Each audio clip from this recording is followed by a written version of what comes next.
କଥା କହିକି ତାକୁ ବହୁତ ସମୟ ଲାଗିଯାଇଛି। କିନ୍ତୁ ଆମେ ହେଉଛି ଏମିତି ଲୋକ, ଆମେ ଯଦି ଆମକୁ ସମୀକ୍ଷା କରିବା ଆମେ ଏମିତି ଯେ ଆମେ ଏମିତି ଭଲ ଲୋକ ଯେ ଆମକୁ ପ୍ରତ୍ୟେକ କାର୍ଯ୍ୟକଳାପରେ ଜଣେ ଲୋକ ଜଗୁଛି, ସବୁବେଳେ ପ୍ରଶିକ୍ଷଣ ଦେଉଛି। ତେଣୁ ବାରମ୍ବାର ଆମ ପାଇଁ ପ୍ରଶିକ୍ଷଣ ଦରକାର। କିନ୍ତୁ ଏଇ ଯେଉଁ କରୋନା ଆମର କେଉଁଠି ସେଇଟା କନସିଭ୍ କରିଥିଲା ଏବଂ କେଉଁଠି ସେ ସ୍ପ୍ରେଡ୍ କରିଛି।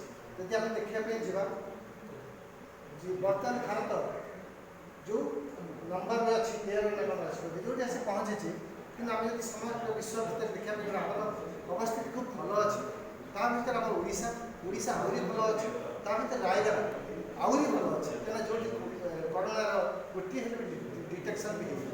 ତେଣୁ ଆମେ ଏଇ ଭିତରେ ଆମ ଭିତରେ ଗୋଟିଏ ଜିନିଷ ହେଇଛି, ଆମ ଭିତରେ ସଂଯମତା ଏବଂ ଆମ ଭିତରେ ଯେଉଁ ସାଧନା ଏବଂ ତା ଭିତରେ ଯେଉଁମାନେ ମହାଯୋଦ୍ଧା ବୋଲି କହୁଛନ୍ତି ଏବଂ ତାକୁ ସମ୍ମାନିତ କରୁଛନ୍ତି, ସେ ଆଗ ଧାଡ଼ିରେ ସବୁବେଳେ ଅଛନ୍ତି, ସମସ୍ତେ ଜାଣିଛନ୍ତି।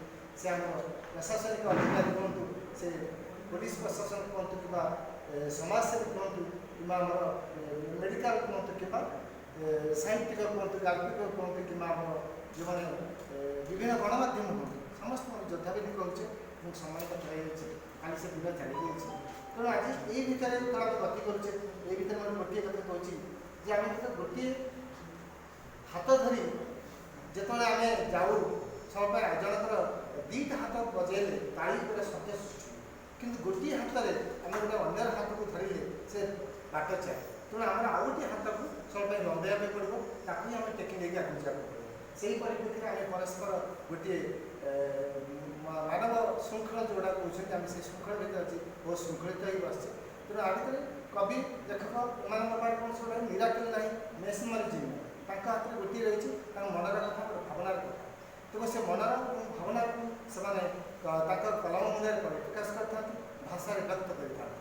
ତେଣୁ ଏମାନେ ସମାଜ ଗଠନରେ ବହୁତ ଆଗକୁ ସମସ୍ତେ ନେଇଥାନ୍ତି। ତେଣୁ ଏଠି ଗୋଟିଏ ଶବ୍ଦ ମୁଁ କହିବି ଯେ I do not get time to love but how to get time to hate. ଅର୍ଥାତ୍ ମୁଁ କାହାକୁ ଭଲ ପାଇବା ପାଇଁ ସମୟ ପାଉନି, କିନ୍ତୁ ଘୃଣା କରିବାକୁ ମୋତେ କେଉଁଠି ସମୟ ଅଛି। ତେଣୁ ସାହିତ୍ୟ ଆମକୁ ଏଇଆ ଶିଖାଏ ଯେ ଆମେ କାହାକୁ କେମିତି ଭଲ ପାଇବା। ଭଲ ପାଇବାର ଅର୍ଥ ହେଉଛି ସାଥ ସାଥ ଆନନ୍ଦ ଦେବାକୁ ଯେ ସେ ସବୁ ଆନନ୍ଦ ବା ଖୁସି ପଛରେ ଆମେ ସମସ୍ତେ ଦେଉଛୁ, କିନ୍ତୁ ଆର ଗୋଟେ ପର୍ଯ୍ୟାୟ ଅଛି ଶବ୍ଦ, ସେ ହେଉଛି ଈଶ୍ୱର ବା ଭଗବାନ, ଯେଉଁଠି ଆନନ୍ଦର ସୃଷ୍ଟି ହେଇଛି। ତେଣୁ ଆମେ ତାକୁ ବିଭିନ୍ନ ମାଧ୍ୟମରେ ପ୍ରକାଶ କରିବା ଶେଷରେ ଆମେ ଆମର ଜାଣତରେ ହେଉ ଅଜାଣତରେ ହେଉ ହେ ଭଗବାନ ବୋଲି ପାଟିରୁ ବାହାରି ପଡ଼େ।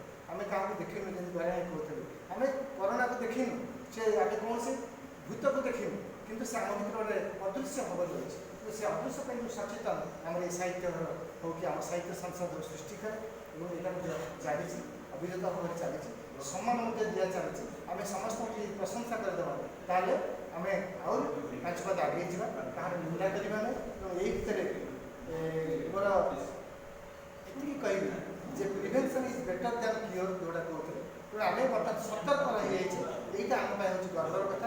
ତେଣୁ ରାୟଗଡ଼ା ବର୍ତ୍ତମାନ ଯେତିକି ସଚେତନ ଅଛନ୍ତି, ଆଗାମୀ ଦିନରେ କରୋନା କେବେ ଆସିବ ନାହିଁ, ତ କନସିଭ୍ କରି ନାହିଁ, ବାହାରୁ ଆସିଛି, ଏ ସ୍ପ୍ରେଡ଼ିଂ ନିଶ୍ଚୟ ବନ୍ଦ ହେଇଯିବ। ଆମେ ସେଇଟା ଜଗନ୍ନାଥ ସଂସ୍କୃତି କୁହନ୍ତୁ କିମ୍ବା ଆମର ଯେଉଁ ମାନବ ବିକାଶ ଆମ ଭିତରେ ହେଇଛି, ସେ ଈଶ୍ୱରଙ୍କୁ ଧରି ହେଉ କିମ୍ବା ଆମ ଭିତରେ ବାପୁମାତ୍ର ସଂସ୍କାର ସେ ଦେଇଛନ୍ତି, କିମ୍ବା ଆମ ସାହିତ୍ୟିକ ଦଳରେ ଯେଉଁ ବନ୍ଧୁ ଅଛନ୍ତି ଏଇଠୁ ହାତ ଗଣନ୍ତି, ସେମାନେ ଆମକୁ ପରସ୍ପର ଯେଉଁ ଭାବଜ୍ଞାନ ନେଇଛନ୍ତି, ଏ ଭାବନା ସମସ୍ତଙ୍କ ପରିବ୍ୟାପ୍ତ ହେଉ ଏବଂ ସମସ୍ତେ ଦ୍ୱିତୀୟ ଶୃଙ୍ଖଳରେ ଅନୁବନ୍ଧିତ ହୁଅନ୍ତୁ ଏବଂ ସମସ୍ତେ ନିଜ ନିଜ ରାସ୍ତାରେ ଯାଇ ଯେଉଁ ଲକ୍ଷ୍ୟସ୍ଥଳରେ ପହଞ୍ଚୁନ କାହିଁକି ଆମେ କରୋନାକୁ ନିଶ୍ଚୟ ପରାସ୍ତ କରିବା। ଏ ସଫଳତା ଆମ ଭିତରେ ଅଛି, ଏ ଚେତନା ଆମ ଭିତରେ ଅଛି। ତେଣୁ ଆଜି ଯେଉଁ କାର୍ଯ୍ୟକ୍ରମରେ ସଭାପତି ମଧ୍ୟ ଏଠି ବସିଛନ୍ତି, କାର୍ଯ୍ୟକ୍ରମ କରିଥିଲେ ମୁଁ ଯାଇଥିଲି, ତାଙ୍କୁ ମଧ୍ୟ ଏଥର ବ୍ୟବସାୟୀ ସଂଘମାନେ ତାଙ୍କୁ ସମ୍ମାନିତ କରିଥିଲେ। ବହୁତ ସେଇଦିନକୁ ଅପେକ୍ଷା କରିଥିଲି କେଉଁଦିନ ମୁନିଗୁଡ଼ାରେ ଆସିବ, ଆମ ଦ୍ୱାରା ମୁଁ ଦେଖିସାରିଲି ଭିଡ଼ିଓ। ଯାହା ଏଇଟା ମୋତେ ଭଲ ଲାଗିଲା, ଯେଉଁମାନେ ଆଗ ଧାଡ଼ିରେ ଅଛନ୍ତି ତାଙ୍କୁ ଆମେ ଟିକେ ସମ୍ମାନ ଦେଇଦେଲେ, ପ୍ରେରଣା ଦେଇଦେଲେ, ସେମାନେ ବହୁତ ଆଗକୁ ଚାଲିଥିଲେ। ଏବଂ ଆଜି ସାହିତ୍ୟ ଘର ଯେଉଁ ଯୋଜନା କରିଛି ଟ୍ରିଫିକ୍ ପ୍ରେଜେଣ୍ଟେସନ୍ ସ୍ୱରୂପ ଯେତିକି ଦେଇଛି ଗଭର୍ଣ୍ଣମେଣ୍ଟକୁ, କିନ୍ତୁ କଥା ହେଉଛି ଫଟୋ ଉଠା କଥା ଉଠୁଥିଲା ରାଜ୍ୟପାଳ କଥା, ଗୋଟେ ଫଟୋଟେ ପଠାଇ ସାର୍ କହୁଥିଲେ। ତାର କାରଣ ହେଉଛି କ'ଣ, ଆମର ଅଳ୍ପ ଟିକେ ସେ ଗୁଣ୍ଡିଚି ମୂଷା ଭଳି ସେ ବାଲିଟି ଦେଉ ପଛେ ତାର ପ୍ରଚାର ଦରକାର। ଆଗେ କହୁଥିଲେ କ'ଣ ଟିକେ ଦେଲେ ଯେ ଏତେ ପ୍ରଚାର କରୁଛନ୍ତି, ସେ ଜାଣିବ ଆମେ ଯେତିକି ଦେଇପାରିବା ସେତିକି ଅନ୍ୟ ଜଣଙ୍କୁ ଯେତେବେଳେ ଜାଣିବ, ସେ ମଧ୍ୟ ଅନୁପ୍ରେରିତ ହୋଇ ସେ ତାର ହାତ ବଢ଼େଇବ ଏବଂ ସମସ୍ତେ